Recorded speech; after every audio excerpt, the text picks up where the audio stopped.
जब सुने के होई भोजपुरी गाना बस बजे के चाही गाना।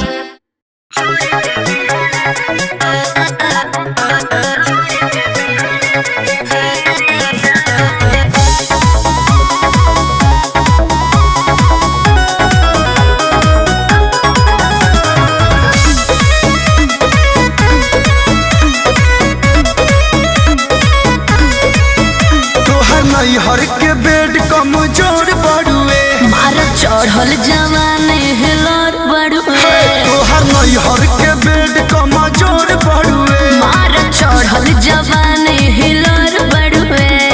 सुन प्राण प्रिया धारा बतानी क्रिया हटो हुन सटो जन भीरिया छोड़ी के बिहाने चली जाई बाबा लमुआता खेल के जाई हाजी झीरिया छोड़ी के बिहाने चली जाई बागे राजा जी खेल के जाई हाजी झीरिया।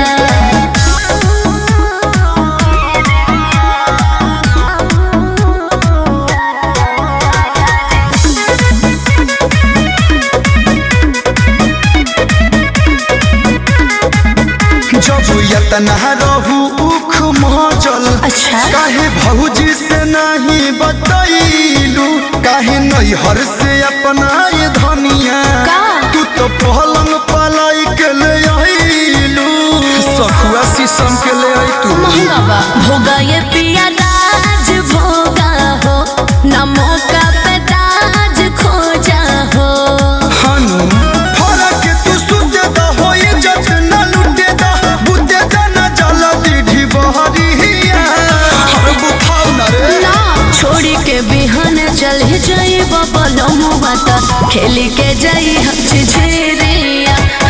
छोड़ी के बिहान चली जाई पाए राजा जी खेल के जाई हम झिझरिया।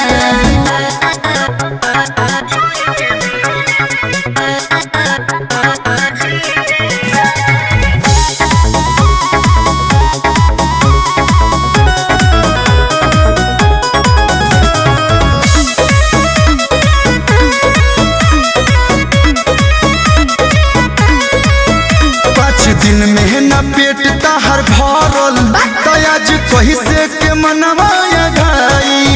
ये सुखल को तू कतनो खइबू बाकी चढ़ी न देह पमोटाई जाए पतर को मरद से न मान भारे हो दर्द पसान पारे हो कहे कलू पंकज की धकिया कमरिया न रोबहर शरीर से शरीरिया अरे तो कहाँ जाई छोड़ी के बिहान चल जाई बाबा लमुआता खेल के जाई हजेरिया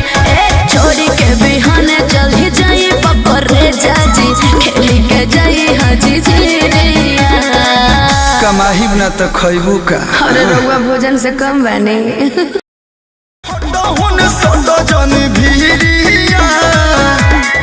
छोड़ी के बिहाने चल जाई बाबा लमुआता खेल के जाई हाजी